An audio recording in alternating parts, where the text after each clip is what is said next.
Today's episode covers a wide range of topics from leadership and building a company to name, image, and likeness legislature in the NCAA and empowering student athletes to better build their brands. From Engagement, I'm David Millay, and this is Flip the Switch.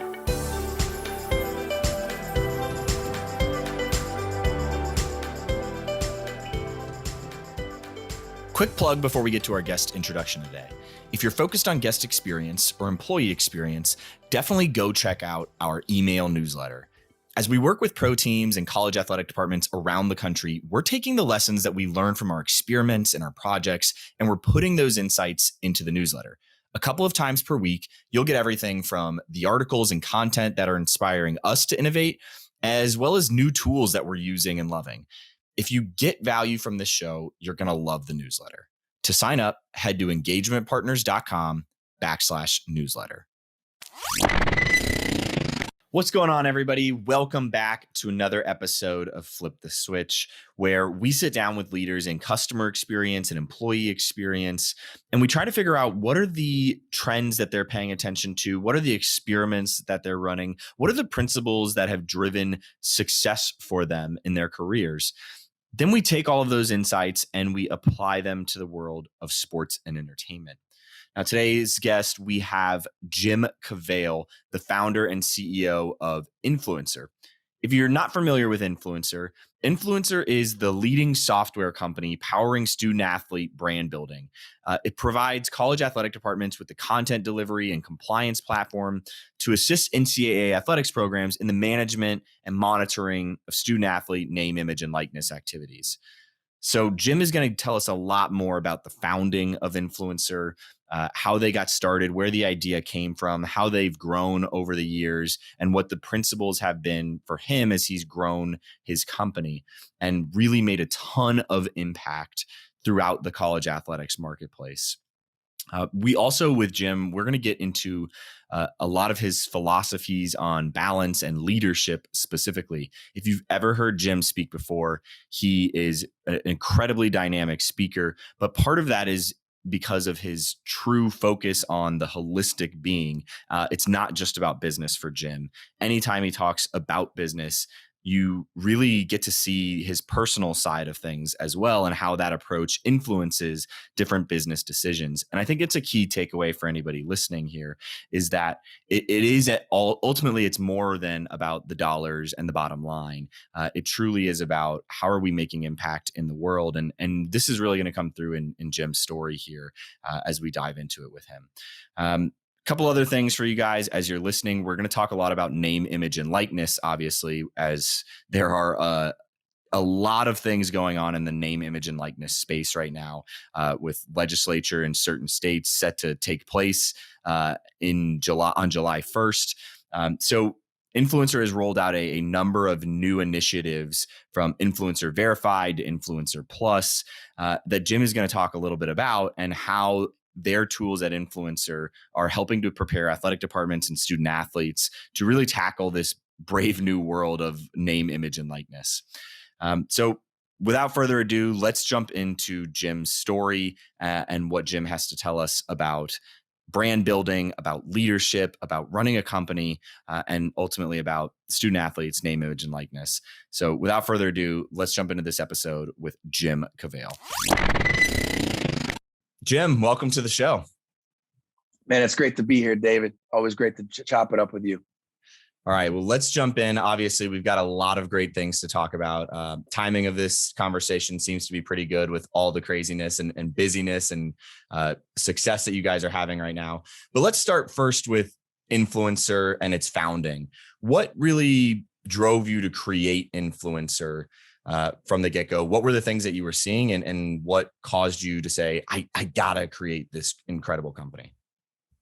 Well, I think for me, it was just seeing athletes garner such attention on social media with their personal social media channels. There was just this clear distinction between the followings that athletes command versus teams and brands in the sports realm.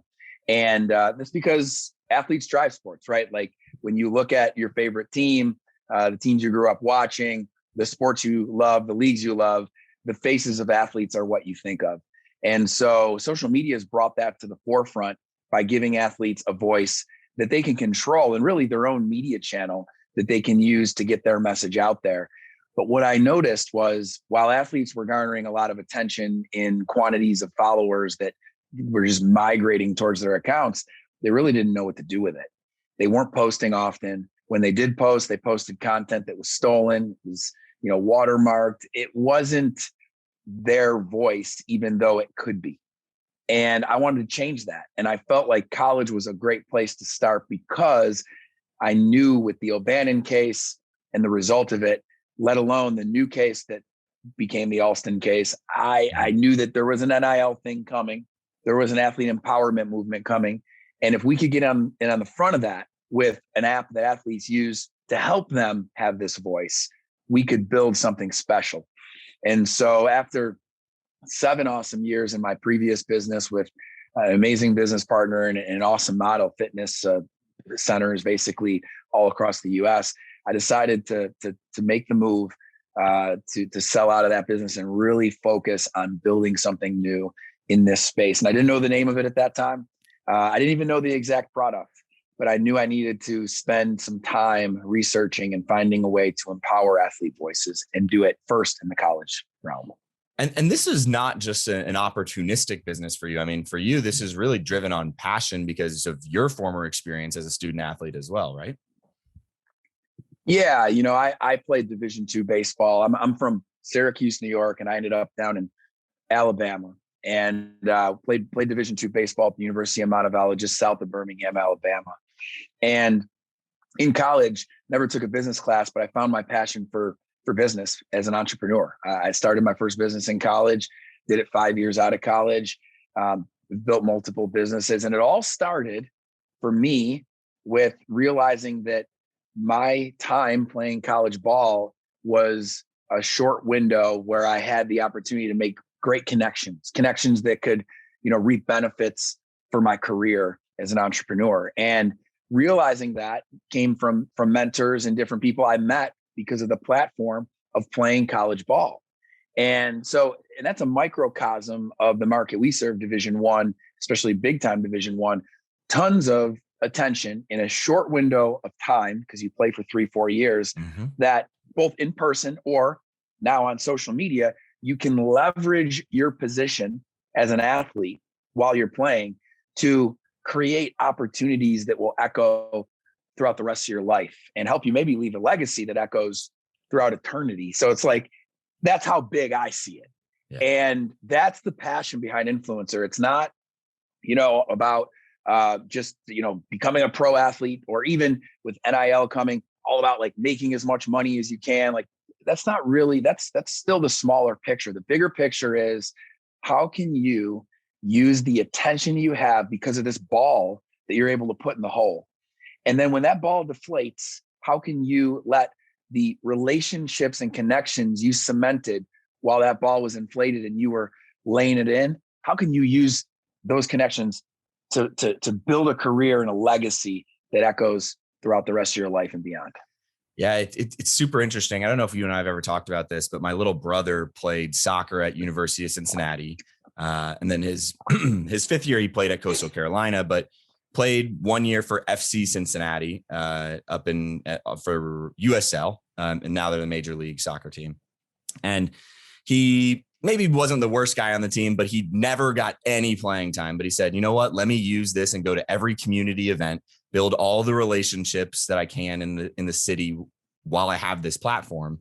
Once he left the team and hung up the boots, he now had all these relationships with leaders throughout the city, started his own creative agency, and now they're absolutely killing it. They're one of the biggest agencies in the city in a really short time span. And he did all that because he leveraged the platform when he was playing. So I love what you guys are doing. And I think, it's not like this is a novel concept, right? Like, right. Ivy League schools and the best schools in America are schools that young kids work really hard to be able to apply and get into. And there's a reason for that. And it's not the books are better.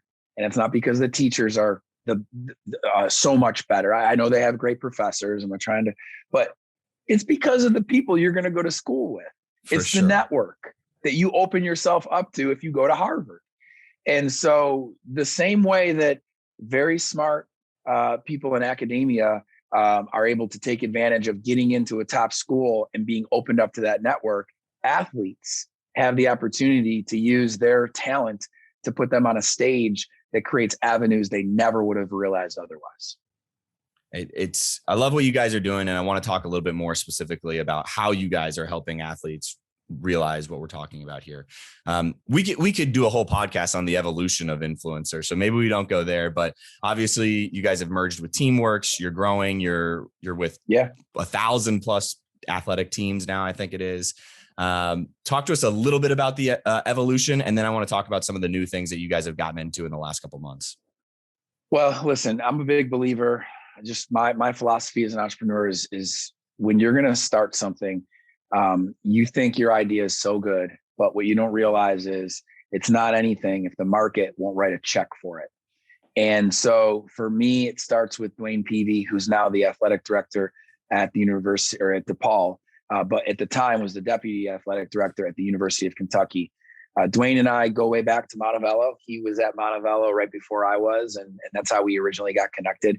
Had this position at Kentucky where while he was the number 2 guy in the athletic department under Mitch Barnhart, he also was Cal's guy for men's basketball. He was a sport administrator for men's basketball. And so I showed Dwayne what I wanted to build to help athletes have an app that they could use to get content as it's shot by the university, but also content as it's shot by the external media sources that are credentialed covering the games, practices, and everything else the athletes do.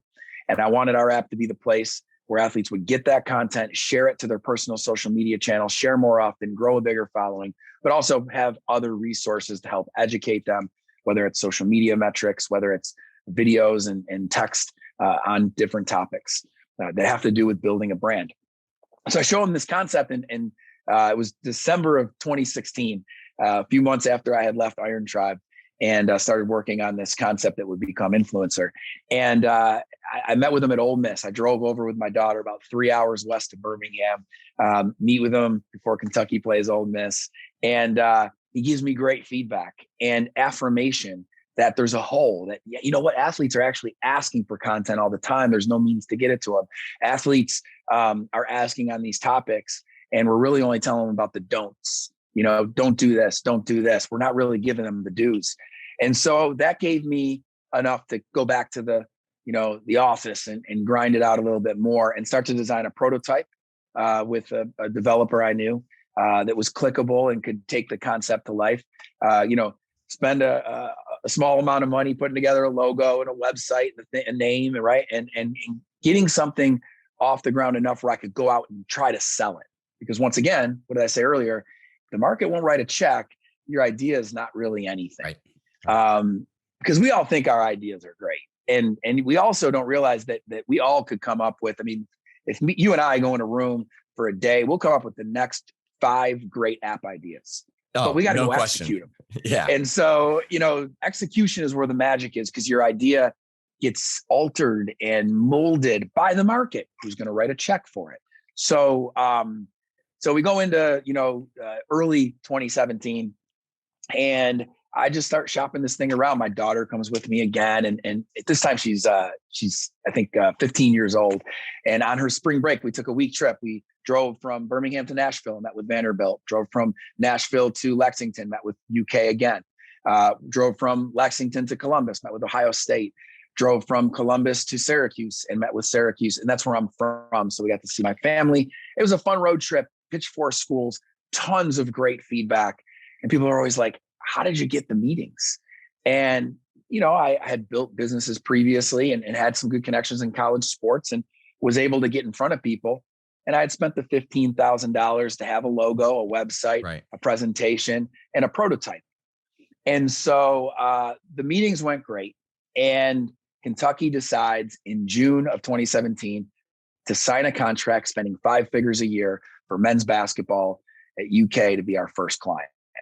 That's when I knew I was going to really do this thing. Until then, I was just trying to see if it was real. And so at that point, I hired 2 developers, and I had cash from the exit I had from my previous business, so I could start without investors and start also with full-time hires. And so I hired 2 engineers to start building a product, because if Kentucky is going to buy it, now I got to build it, right? I got to honor what I sold. You got to service it. The clickable demo is not enough at that point. And so I hired 2 developers, get them working on the product with a plan to be done by the fall. And they had designed the prototype, so they knew what they had to code. And that's when it gets even more real, because now I'm writing, 5-figure checks each month to 2 full-time employees. And so from there, Auburn and UAB, South Carolina and Troy all signed.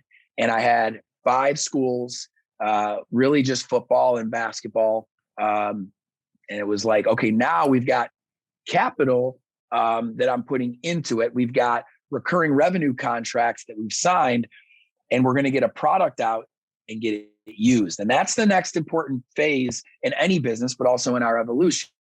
So we roll it out in the fall, and no app, just a mobile website that athletes would use to get content. And it was clunky, and athletes weren't using it because they couldn't get video through a mobile website. And it was kind of a pain in the butt to get pictures. And Kentucky didn't have the time, neither did the other schools, to tag everything. And so we stopped and we said, okay, we've got these contracts, but these schools ain't renewing if we don't get this fixed and their kids aren't using it, let alone we ain't going to sign new schools. Right. And so with those realities in the November period of 2017, we start building an app, and we build artificial intelligence to automate the tagging. Yep. Right. Because once again, your idea at the beginning needs to be molded by the market, and that's through usage and through also them writing a check and feeling invested and validating your idea enough to start with you. And so those 5 clients were huge, because they got us to a place where in January, we launched the app and the athletes are using it, and the AI is working and saving the staff of the school time, and more schools start to sign. And so, from there, I remember those early days where it felt like in front office sports that you guys were dropping a new client announcement every week. It got to that point, right? We weren't there yet. I mean, 2018 was still a tough year. I started to raise some money because we had the recurring revenue. We needed to build a bigger staff. And I'm going to tell you, the first half of the year, we didn't sign a client. I mean, we were still at 5 clients. I'm here raising money, and I'm like, we haven't signed a client. Now, I didn't understand the seasonality of college sports. Right. And as June came, Miami signs. And as the summer comes, Syracuse signs, Duke signs, Carolina signs, South Florida signs. Now it's not, and it just compounds, it compounds. And so by the end of 2018, we got to 20 clients, and then 2019, we just kind of, we grew almost 5x in revenue, and we, went beyond 100 schools. And during all this, Zach Marides, the CEO at Teamworks, had invested in the seed round where we raised some money. And so he got to watch, have a front seat, and he saw the growth from, 2018 to 2019. And, he knew that we were going to raise a Series A from venture capital. And he came to me with an idea. It was our Storyteller Summit, our user conference we do each year. And we had over 100 schools represented. And it was at Turner Sports in Studio J, where the NBA on TNT is every night. And it was a really awesome event. Zach was there. He opened it up, actually. I had him speak. And after the event, he pulls me aside, takes me into one of the green rooms, and he sits me down and he says, I got an idea. And, we're venture backed. We're about to raise a Series C capital round. And I think we could bring influencer into Teamworks and become one company, 2 products.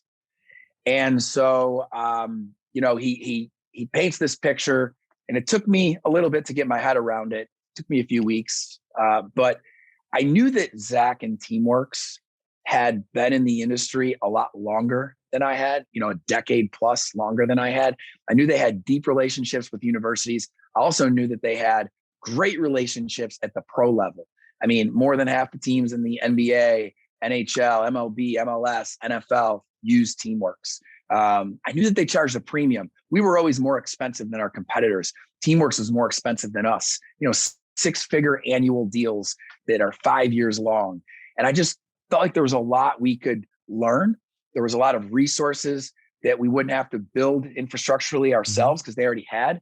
And it economically was great for our investors, my employees, and me, and had tons of upside as well for the future. And so we did it. We signed it in October of 2019. So it's a quick story. It's really not even a 2-year journey to the merger with Teamworks. Yeah. And then they had to raise $25 million in a Series C to close that deal. And it was supposed to be closed by January of 2020. Well, they need a little bit more time. They're trying to find the right partner.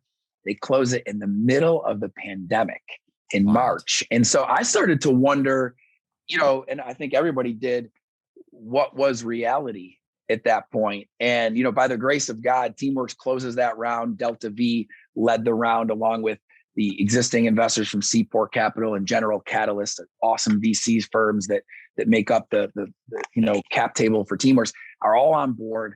And we complete the deal on March 31st of 2020.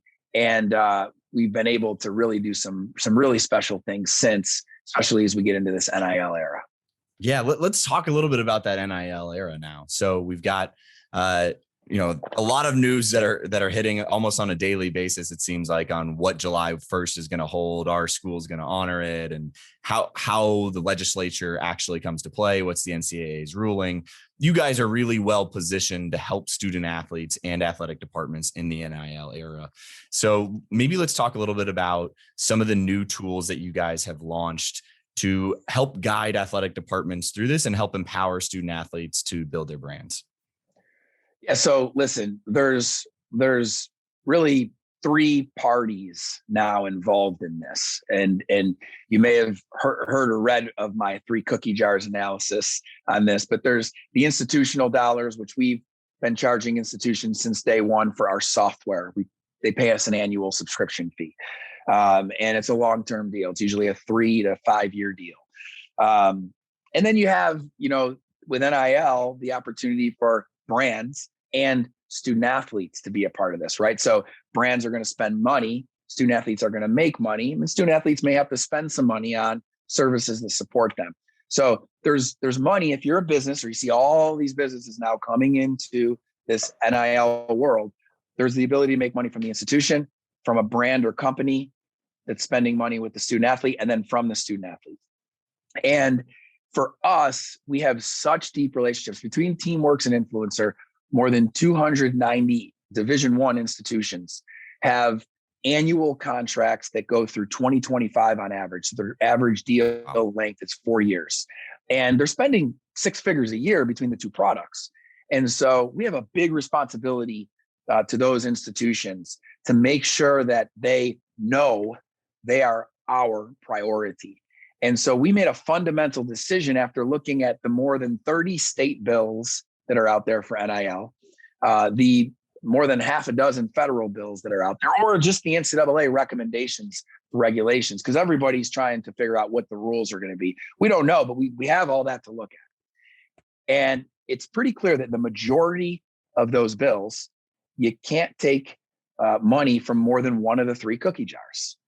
And if you try to take money from all 3, you're going to create a conflict legislatively or just with good business practices, sure. Right? Because if you're serving the institution and they're spending dollars with you, and then you're taking the athletes they onboard onto your platform, and then you go make money off of them, the institution at some point is going to say, am I structured right in this deal?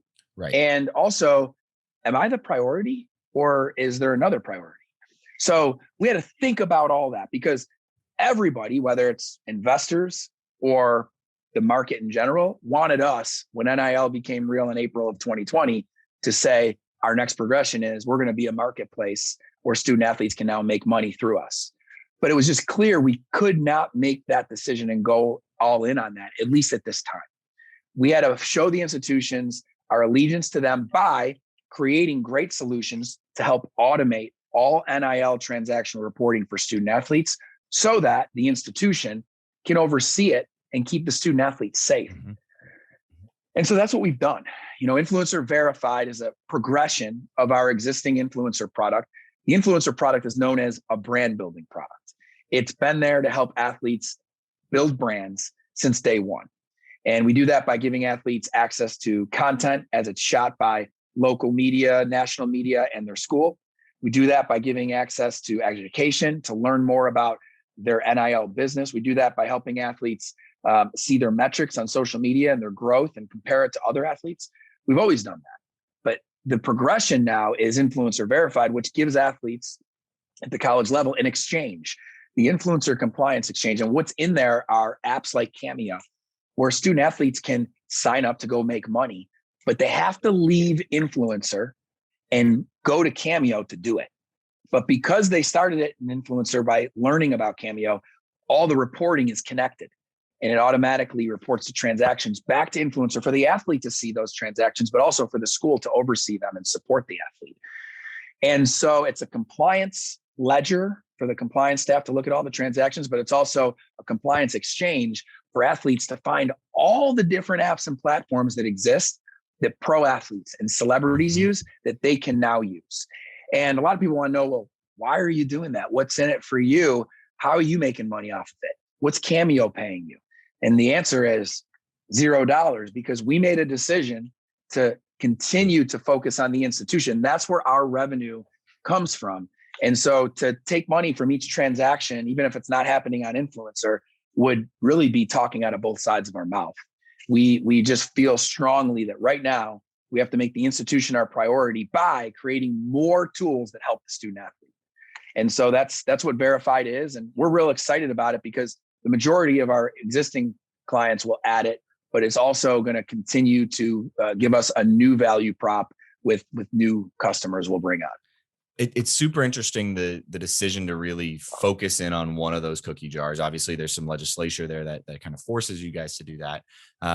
But I love that you've said, hey, this is our core client. This is our core customer. We understand them really well. We have relationships with them. Let's drive in there and create tools for them. And I think that's really important going forward as these athletic departments run more lean. And who knows what it looks like, and how can we look at services and say, let's not add processes, let's automate things and free up time and energy and resources, quite frankly, to do other things as an organization. But I also think, and I'm curious as your thought on this, my personal point of view is that the athletic departments going forward really almost should start to function as a content house or a creative agency, helping to empower student athletes to build their brands. So I'm curious as to your point of view as to what should athletic department's role be going forward? Is it one primarily of education, one primarily of compliance, one primarily of providing tools so that student athletes can become their own creators? Where do you think the future of the business end of athletic departments are going to be? I think that a lot of that will be determined by following the money, right? So the reality is right now, institutions are trying to understand what their unit economics look like once NIL happens. The threats are that a company that might spend money with the institution today may change their mind and want to spend money with the student athlete instead tomorrow.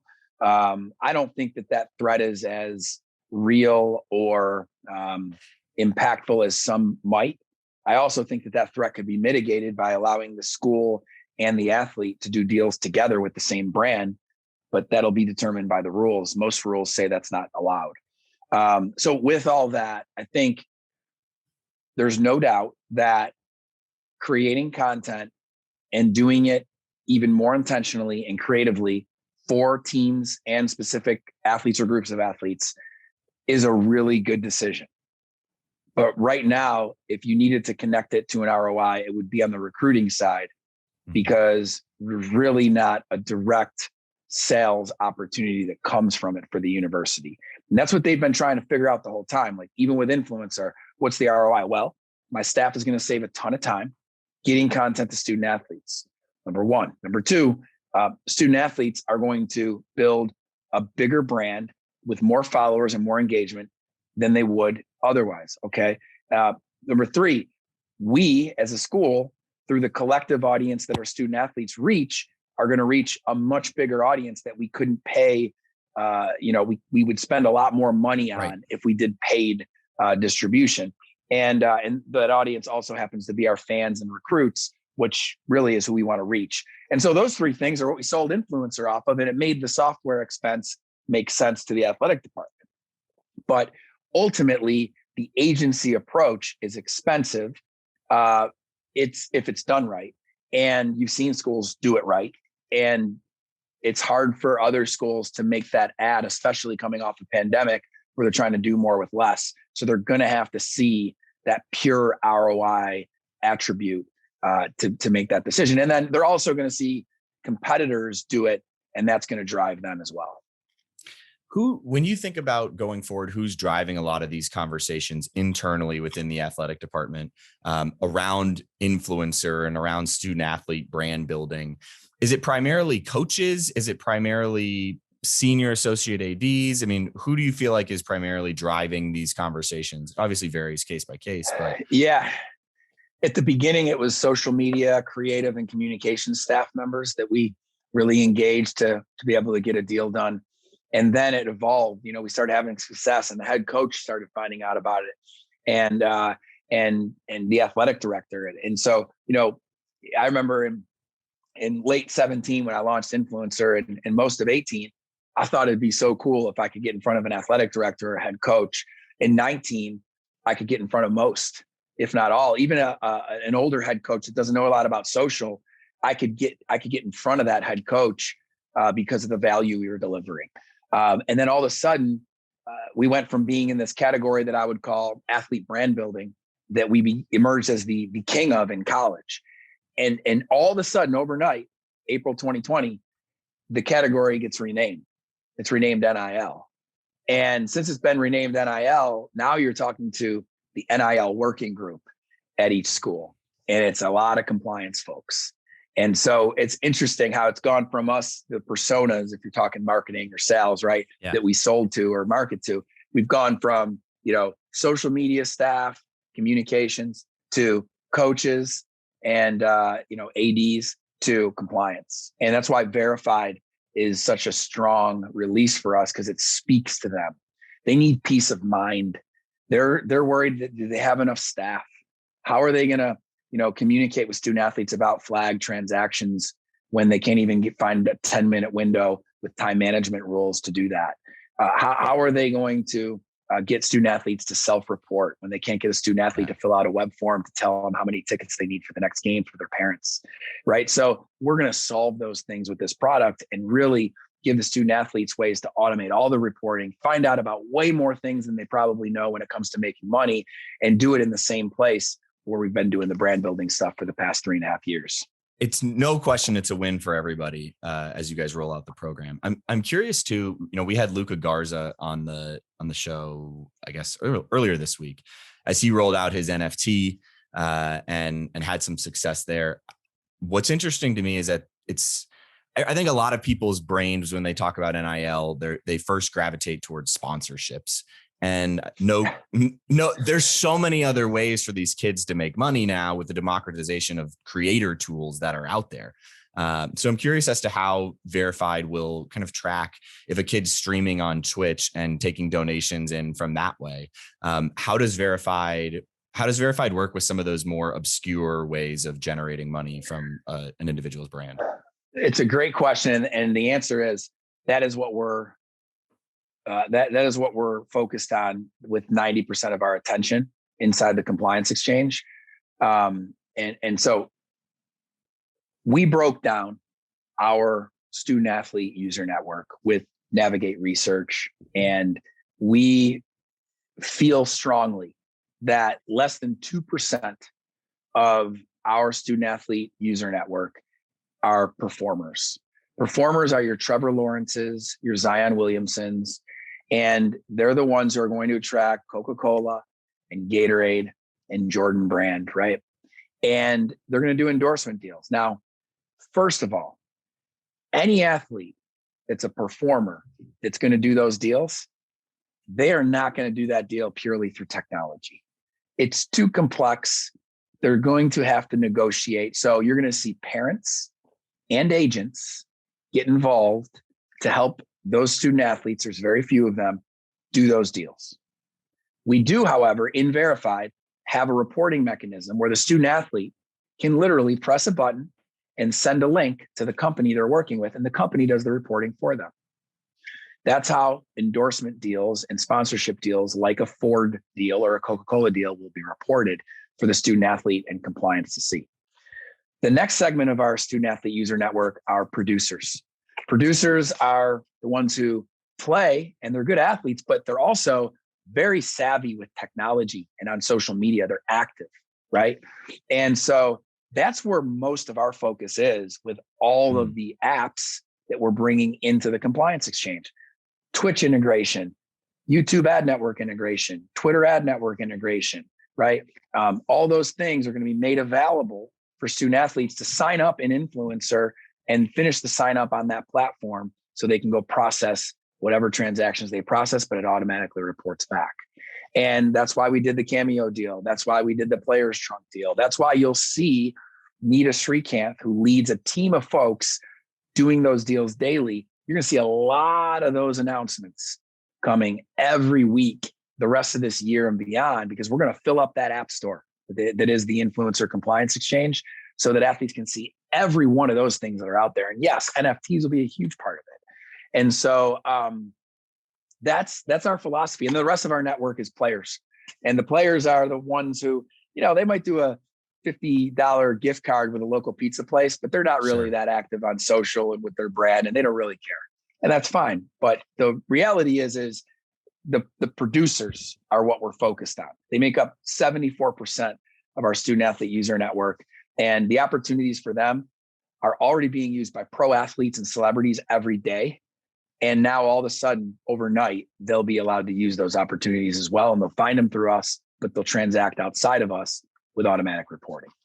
Yeah, I love that you guys are focusing on the majority of the student athletes, not the big, sexy things that always grab all the headlines, the Trevor Lawrences, the stars. You're focusing on truly what the athletic departments worry about the most, which is the majority of their student athletes and providing for all opportunities for all of them.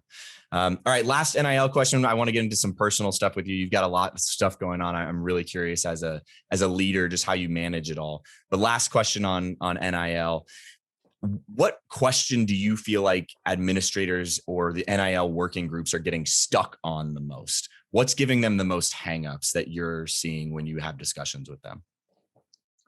I think that they're paralyzed around legislation to a degree that is preventing them from seeing the importance of having a system that engages their student athletes now, that begins to educate them now, that helps them build their brand now, and gives them the ability to even use mock data to practice for NIL transactional reporting later.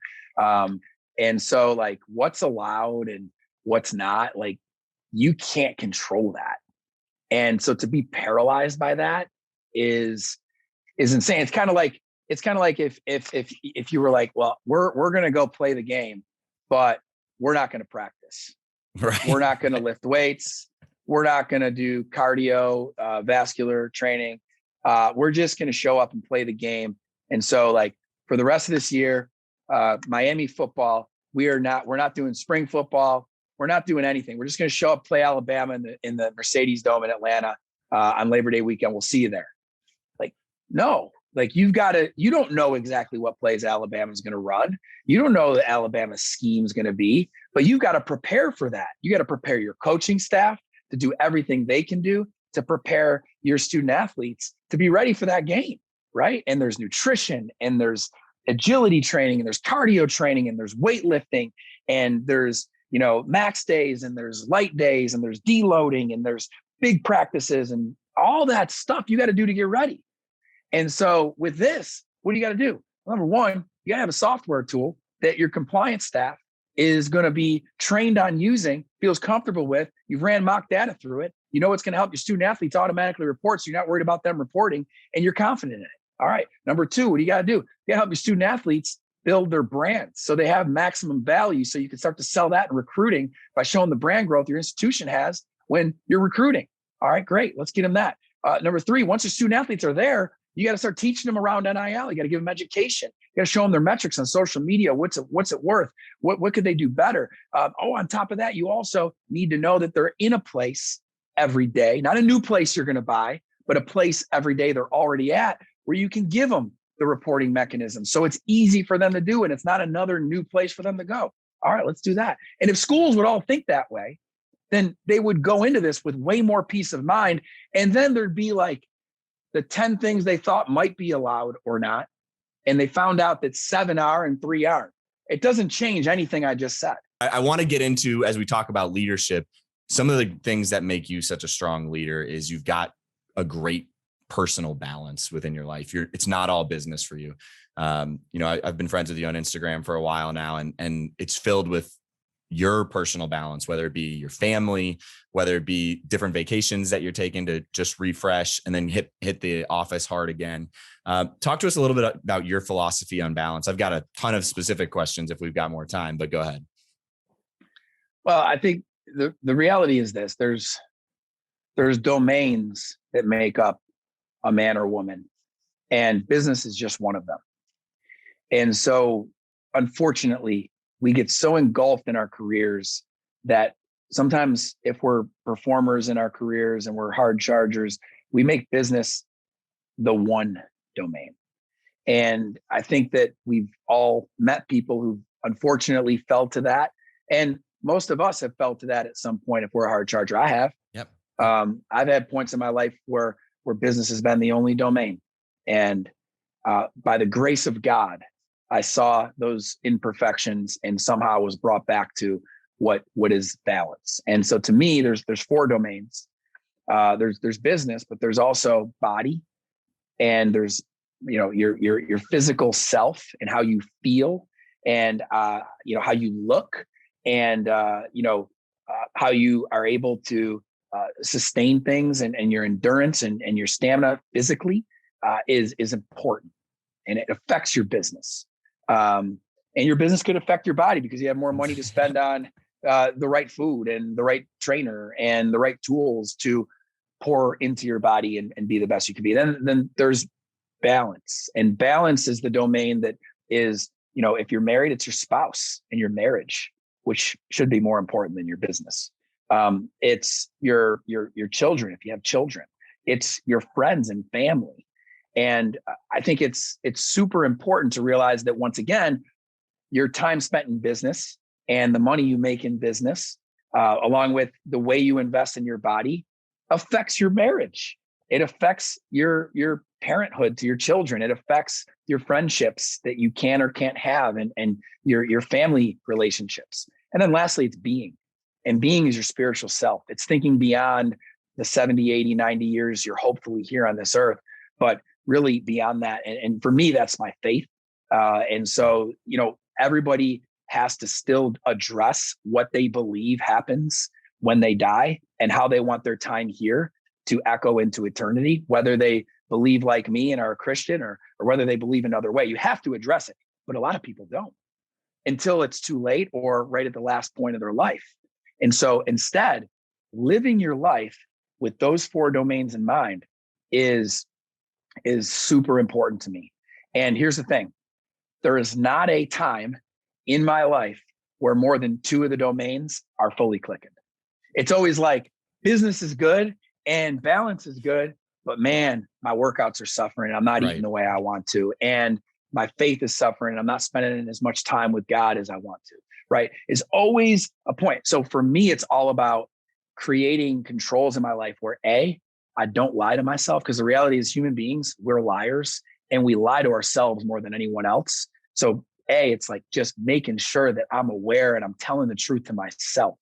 And I could go into a million ways. I was just about to say, like, what are the mechanisms for doing that? But we could do a whole nother show on that. Okay, go ahead. I mean, it's thinking through the lens of memoirs and journaling, and also having a list of questions to ask yourself on a regular basis, but also having men and women around you, that just are going to tell you the truth, and also guarding yourself from people that aren't going to tell you the truth, because you need that in your life. But beyond not lying to yourself, it's also creating habits and controls in your life that can be a compound effect for success in each of those domains. And you can use your imagination on, if you want to be strong in your being, for me, that's reading the Bible regularly and challenging myself on what it says. It's praying regularly. It's, going to church. It's having men around me that sharpen me in that, right? And I could do that for each. For body, it's paying a trainer and having a diet and tracking my food in MyFitnessPal, looking at my Whoop every morning and trying to track my sleep and my output, right? And so each domain has those things. It's on you to create the controls in each domain to stop yourself from lying to yourself and to other people, and face the facts and go into how you feel about those facts and find ways to have new focuses that help you be more successful in each domain. I'm just really passionate about that because I just know too many people who the only scoreboard is the money scoreboard and the business scoreboard, and everything else suffers. And I've fought as an entrepreneur in the multiple businesses I've built and sold to not let that happen. And finally, as I get some gray hairs on my beard, I'm starting to at least see a way to do that and really put my family first, but also think through all these domains. Well, as we wrap up, I've got two more questions, quick hitters. So one, I would say on all four of those pillars that you just mentioned, what do you feel like has been one of the most worthwhile investments that you've made to positively impact one of those four pillars? Actually, I'll tell you an investment I've made in all four, and that is a program that I subscribe to called Wake Up Warrior, and Garrett White leads that. And I also do it with a group of guys here in Birmingham, and it's given me the names and the formulas for each domain, and really the mechanisms I need to continuously be honest with myself in each. I mean, I mentioned some of the other things I've subscribed to, like a trainer and, things like that. And I could show you apps on my phone and how I do that, but Wake Up Warrior is the bigger picture answer. Beautiful. All right. Last question. Bring us home. You've got a gigantic billboard. You can say anything on it. Give piece of advice to people. What is that billboard saying? Could be about NIL, could be about personal leadership. What are you putting on it? Stop lying to yourself. I love it. That'll fit on the billboard, and I think it'll grab some attention as well. All right. So as we wrap up, Jim, where can people reach you? Follow along your journey. Follow along the influencer journey. Any calls to action for our listeners? The big thing is leadership takes you making hard decisions, and I think just seeing everything that's out there in whatever market you're in and making tough decisions is really important. That's my call to action. Just make tough decisions. That's what leaders do. It's not supposed to be easy. You can follow me, Jim Cavale, JimCavale, on Instagram, Twitter, LinkedIn, Facebook. But I got nothing to sell you. I just want to see you be the best leader you can be, because our industry needs it. And that's what I'm trying to do. I know I can be better, but I think if all of us work towards that every day, we've got something special that we can do as this industry changes. Jim, great advice for all of our listeners out here. Thank you so much for coming on the show. And as always, looking forward to the next conversation with you. Appreciate it, David. Today's episode is brought to you by Checked In, a new tool in your operations toolkit that helps you understand exactly who's working in your venue. It's one of the tech products the engagement team helped create during the pandemic, and with it, we set out to solve some of the key problems sports and entertainment operators face every day. The tool does a few things, from helping you gain more labor data to operate more efficiently and mitigate risk, and it also saves you time and headaches by automating the horrible check-in and credential approval process that has existed for so long. But my favorite part of Checked In, hands down, is that it's tied to a digital learning platform. Now, historically, training game day staff has taken place before the beginning of a season. But how do you train the workers that start mid-season, or the workers that just come in to work the big games, the big events? Well, this tool solves that issue. With Checked In, you can create and push training to your teammates digitally, and you can require employees to watch training videos before they're able to physically check in to work. Checked In has begun rolling out at some of the biggest stadiums in the country, and they're now opening up beta access on a limited basis. If you want to see how it works and get a demo, head to checkedin.app. That's CHECKDIN.app. We'll make it easy and link to it in the show notes. Hey guys, before you head out, just wanted to say thank you so much for listening to the show. If you enjoyed it, head over to iTunes to subscribe, rate, and leave a review. That helps more of your peers find the show as they search for ways to get better in their own roles. But this podcast is just a small part of what we do at Engagement. In our normal day in the office, we're crazy focused on helping athletic departments and sports and entertainment companies generate more revenue by becoming more customer-centric. To see how we might be able to help your organization, visit engagementpartners.com to learn more. Download a free guide, check out our blogs and case studies, or schedule a call with us if you want to see how we can help with your particular objectives. Our goal is to help you create deeper connections with fans and generate more revenue. So when you're with us, hopefully you find a nugget or two that helps your cause.